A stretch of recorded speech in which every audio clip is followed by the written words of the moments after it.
I'm a banker. I don't come from a farm family, though I grew up among farms and farmers.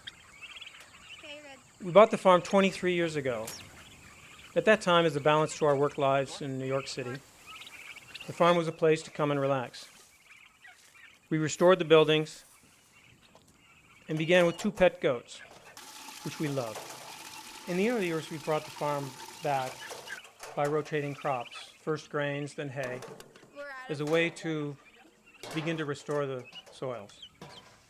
But in recent years, as we've put the farm back in operation, we've been able to use animals, and it's really the best way to bring back the soils.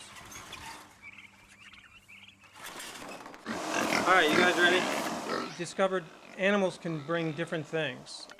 In a way, the best way to restore the grasses in a pasture is to have cattle graze over them properly.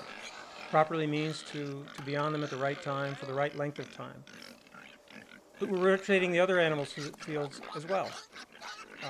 The goats will graze in one way, the cows in another way. In fact, there's a symbiotic relationship in a sense, because different parasites will affect different animals, and the cows will in fact improve the pastures for the goats. We bring the chickens across the fields as well, which again, they're all putting fertilizer on the field as they go through, and in a way cleaning up.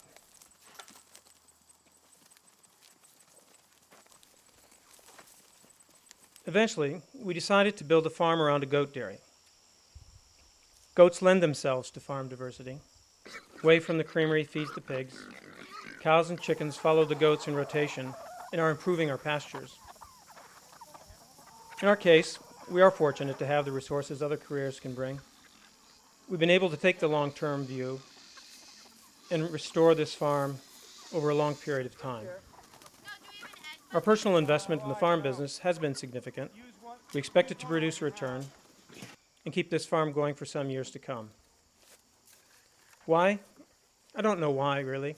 I always wanted a farm, and we like the challenge.